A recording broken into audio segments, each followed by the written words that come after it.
प्यारे दोस्तों, आज की कहानी मनोरंजक होने के साथ साथ एक शिक्षाप्रद भी है और इस कहानी का नाम है झूठी शान।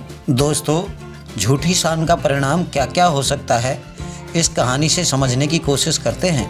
तो चलिए अब कहानी पर चलते हैं। एक जंगल में पहाड़ी की चोटी पर एक किला बना था। किले के एक कोने के साथ बाहर की ओर से एक ऊंचा विशाल देवदार का पेड़ था। किले में उस राज्य की सेना की एक टुकड़ी तैनात थी। देवदार के पेड़ पर एक उल्लू रहता था।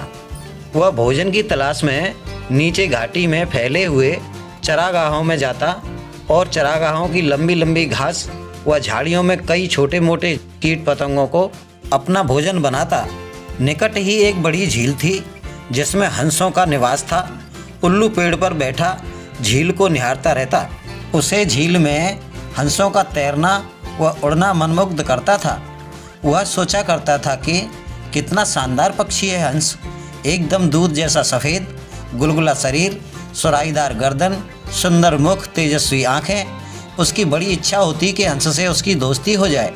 एक दिन उल्लू पानी पीने के बहाने झील के किनारे उगी एक झाड़ी पर उतरा। निकट ही बहुत शालीन व सौम्य हंस पानी में तैर रहा था। हंस तैरता हुआ झाड़ी के निकट आया। उल्लू ने बात करने का बहाना ढूंढा। हंस जी, आपकी आज्ञा हो तो पानी पी लूं, बड़ी प्यास लगी है। हंस ने चौंक कर उसे देखा और बोला, मित्र, पानी प्रकृति द्वारा सबको दिया गया वरदान है, उस पर किसी का अधिकार नहीं है। उल्लू ने पानी पिया, फिर सिर हिलाया जैसे उसे निराशा हुई हो। हंस ने पूछा, मित्र, असंतुष्ट नजर आते हो, क्या प्यास नहीं बुझी? उल्लू ने कहा, हे हंस, पानी की प्यास तो बुझ गई, पर आपकी बातों से मुझे ऐसा लगा कि आप नीति व ज्ञान के सागर हैं। मुझ में उसकी प्यास जग गई है, वह कैसे बुझेगी? हंस मुस्कुराया, मित्र, आप कभी भी यहाँ आ सकते हैं, हम बातें करेंगे। इस प्रकार मैं जो जानता हूँ वह सब आपको दे दूँगा और आपसे भी मुझे कुछ सीखने को मिलेगा। इसके पश्चात हंस और उल्लू रोज़ मिलने लगे। एक दिन हंस ने उल्लू को बता दिया कि वह वास्तव में हंसों का राजा हंसराज है। अपना असली परिचय देने के बाद हंस ने मित्र को निमंत्रण देकर अपने घर ले गया। शाही ठाठ थे। खाने के लिए कमल व नरगिस के फूलों के व्यंजन परोसे गए और जाने क्या क्या दुर्लभ खाद्य पदार्थ थे। उल्लू को पता ही नहीं लगा। बाद में सौंफ इलायची की जगह मोती पेश किए गए। उल्लू दंग रह गया। अब हंसराज उल्लू को महल में ले जाकर खिलाने पिलाने लगा। रोज दावत उड़ती और ढेर सारी बातें होती। अब उल्लू को डर सताने लगा कि हंसराज साधारण उल्लू समझकर कहीं दोस्ती न तोड़ दे। इसलिए स्वयं को हंसराज की बराबरी का बनाए रखने के लिए उसने झूठ मूठ कह दिया कि वह भी उल्लुओं का राजा उल्लूकराज है।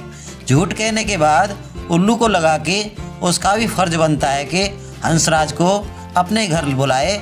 और एक दिन उल्लू ने दुर्ग के भीतर जाने वाली गतिविधियों को गौर से देखा और उसके दिमाग में एक युक्ति आई। उल्लू ने सभी गतिविधियों के साथ साथ बातों को भी खूब ध्यान से समझा।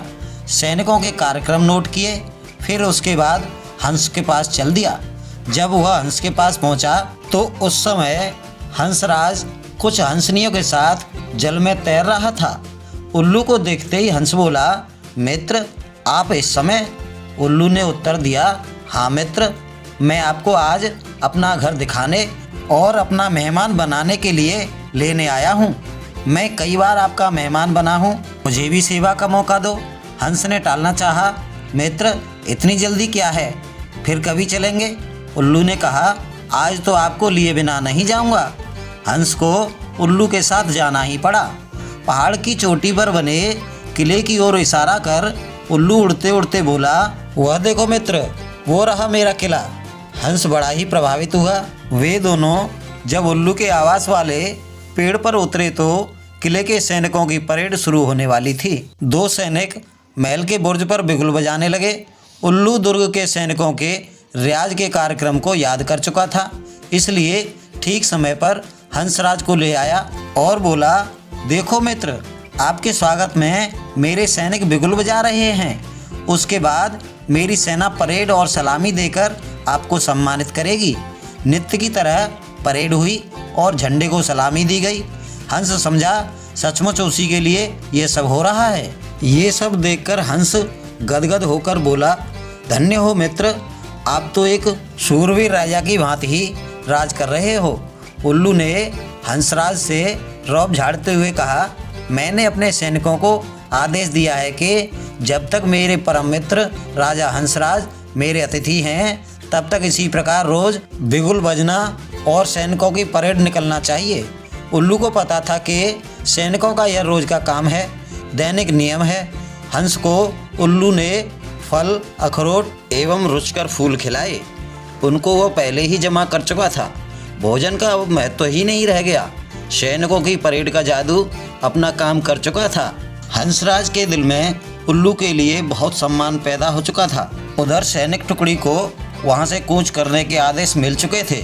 दूसरे दिन सैनिक अपना सामान समेटकर जाने लगे तो हंस ने कहा, देखो मित्र, आपके सैनिक आपकी आज्ञा के बिना कहीं जा रहे हैं। उल्लू हड़बड़ाकर बोला, किसी ने उन्हें गलत आदेश दे दिया होगा, मैं अभी देखता हूँ और रोकता हूँ।